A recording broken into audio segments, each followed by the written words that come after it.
So hey hello all, welcome to Science Books Review. Today I'm gonna review the book named The Gathering Storm. This is the 12th book of the Wheel of Time series by Robert Jordan, and it is been written by Brandon Sanderson. And I finished reading this book just right now, and I'm really very excited to share my thoughts. So let's get into it. The overview of this book. This incident took place after Matt just let go of Tuan to the Death Watch gods.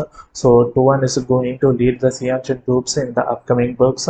Finally, Perrin managed to retrieve back Fayil after a very long time, and he is still figuring out what to do next. And Rand and his troops managed to capture the Semi-Raga and the final battle scene which took place in the Knife of Dreams book. And in the vain attempt, he does lost one of his arm. Nynaeve is been accompanying Rand, and he's been guided by Nynaeve and Catswain, and Egwene is being held as a prisoner in a tar balloon, and she is trying to turn all the Aes Sedai against Elida in order to retrieve the control of the White Tower. So yeah, that's all the overview of this book, and my overall experience out here is no words, man.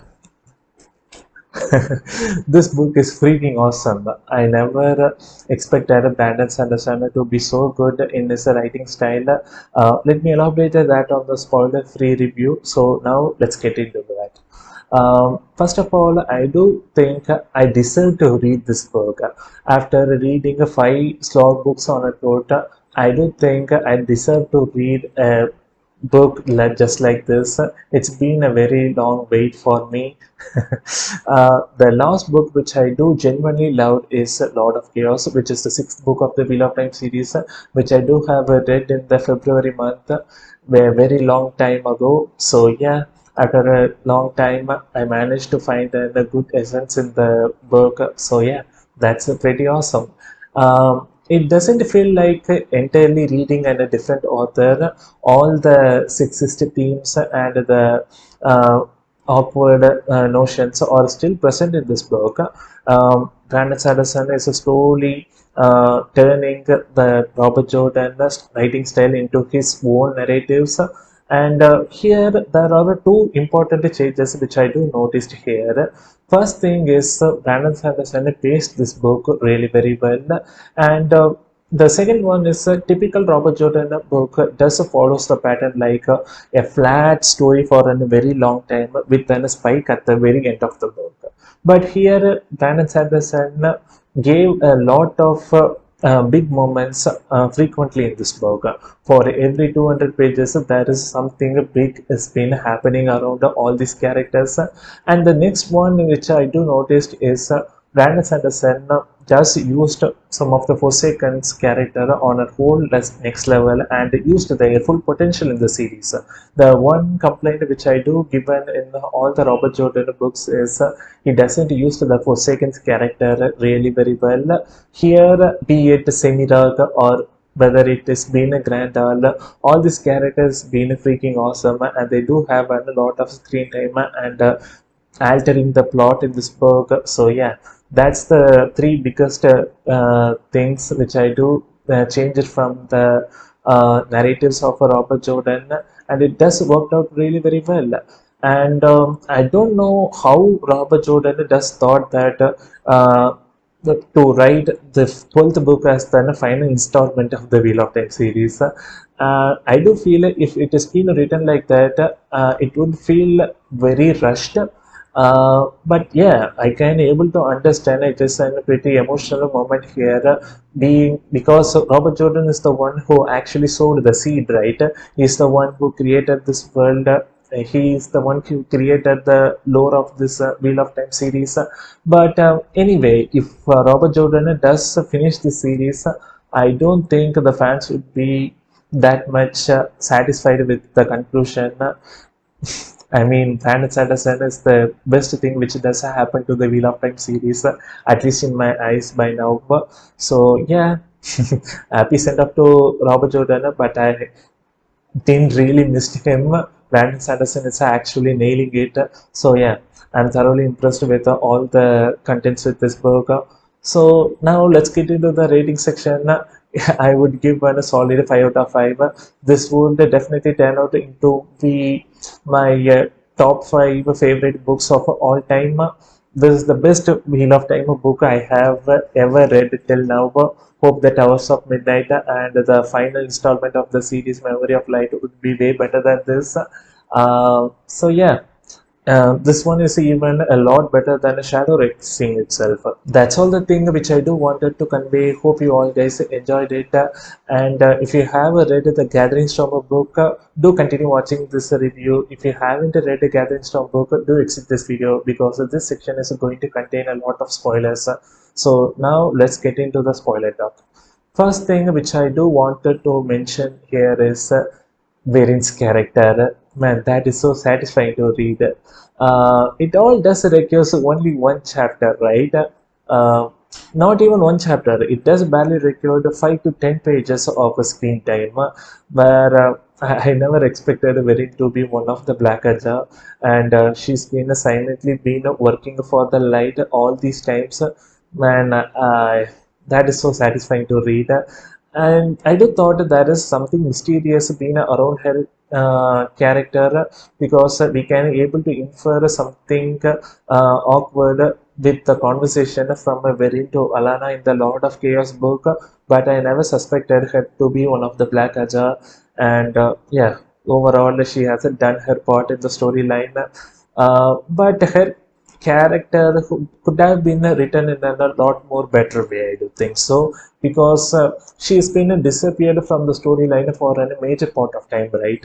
If she has been around one of the major POV characters like Matt or Perrin, this scene would have been elevated on a whole next level.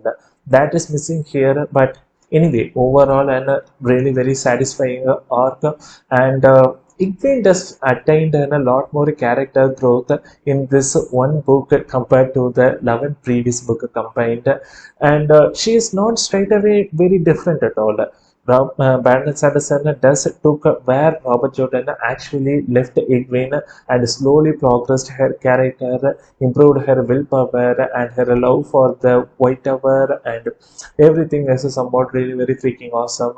And she does have all the attributes to consider as an Amiral seat, her leading up the charge against the Sianchan army. Man, that everything has been so satisfying to read. This book has been solely about the Egwenes and the rants, to be honest. And I don't know why people actually hate Igwin's character. Most of the fandom does hate her character, but I don't think so. Why people do hate her character? She is somewhat really very awesome, right? She does have the willpower. She can able to take the hard decision. Here too, she does take the strong decision to execute all the Black Aja members and even her beloved friend Shiriam also. So yeah, I do think overall her chapters are really very freaking awesome to read. I don't agree with this fandom. If you do hate Igwin's character, do comment down your thoughts on the comment section. I'm genuinely curious to know why you do hate her. And Gone also does have a lot of character progression in this book, and Robert Jordan didn't return even in a single chapter alone around Elaine. I mean, Brandon Sanderson, right? Yeah, I mean, I do accept that decision because Robert Jordan does uh, given a lot of screen time around Elaine's plot line, which doesn't add anything to the story, right? All the chapters or I do think are freaking waste of time for me. And yes, I don't miss Elaine. Hope it would turn that way. And Rand's plot in this book is somewhat really very interesting to read, and it is somewhat really very fascinating of how he managed to break that male Adam which Semirag does put on his neck.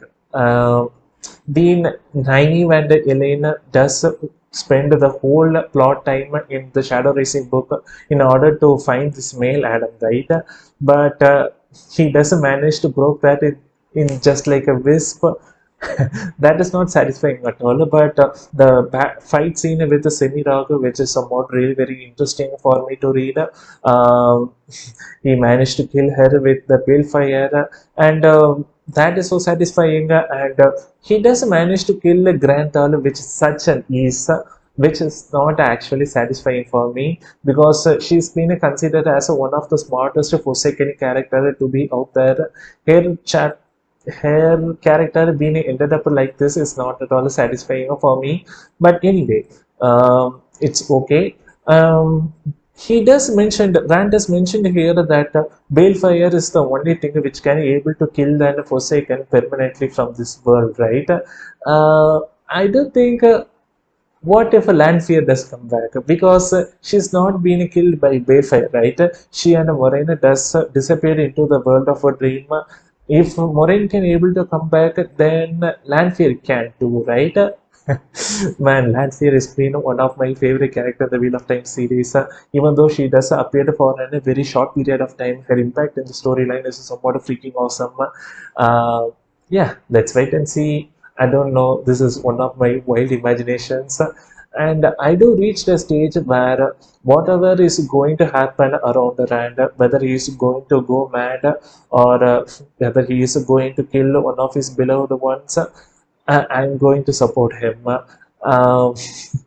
If someone had just told me by the fires of heaven, Rand is going to be my favorite character, I would have laughed out loud. But after that, the Louis Therin voice inside his head does added a lot to the storyline, and the final sequence, which is somewhat really very satisfying to imagine, him being on the top of the Dragon Mount, and he and Louis Therin does combined to one person. Everything has been described pretty awesome. Hope everything would everything can go well, and Rand can able to manage to defeat the Dark One too in the final battle. So yeah, let's wait and see how events are going to turn out. I can able to understand all the people's concern around Rand too, whether it is Cadfain or Tuan, seeing Rand as one of the madmen. It is okay. I can able to accept the feelings, but still, Rand is so beloved character of me. So yeah, let's wait and see. And the next thing which I do wanted to mention is Naini's character. She does have some of the POV chapters here, which does elevated her storyline. But yes, she is not like a main character in the storyline, right? I mean, the last 4 to 5 books, she doesn't have a lot of screen time too. But she does have some chapters here which is somewhat really very impactful, but I don't think Brandon Sanderson does utilize Nine Ever well in the storyline. So yeah, let's wait and see. And Perry doesn't have to deal with anything in this book. Man, he has been one of my favorite characters in the all of the fantasy genre books by the very end of Shadow Racing book, but after that everything has gone downhill. I don't know what he is going to do in the future events of the book. I stopped caring about his character a very long time ago, and even Brandon Sanderson can't be able to write a satisfying plot around his character. So yeah, let's wait and see how his character to be turned around. And particularly, I don't actually love Matt's character, which is somewhat an unpopular opinion because majority of the fan base are the biggest fans of Matt Jim Cotton, right? But I don't actually get his point. After the Dragon Reborn book, I disliked all his chapters. Um, I do express this concerns on the Reddit fan page too. Everyone is somewhat mad at me. You can't able to understand its humor senses. Maybe you are wild. So yeah, all these comments. Maybe I do think Wheel of Time fan base is somewhat really conservative about the fans, and they would. Mention in a light-hearted way, but when I do express my concern around Matt, they were pretty wild at me. I don't know why, but I don't actually love Matt's character. I think the next book is going to retrieve back Morena from the world of Dream. So yeah, let's wait and see how things are going to happen around him. And yeah, I do think I do express about all the things which I do have read in this book. overall, I do think this one is a way far better than even Shadow Racing itself. Man, this is the first Brandon Sanderson book which I have ever read till now. Man, she does impress me a lot. I do wanted to try Miss Pond 2 after completing the Wheel of Time series. So yeah, uh, and I mean, Brandon Sanderson is going to be in one of my wish list to read. So yeah, that's all about it. Hope you guys all have enjoyed it. If you want to check out my previous video, check out here. I will meet you soon with Towers of a Midnight review too. So yeah, stay tuned. Until then, tata bye bye. Yeah, happy reading to you all. Cheers.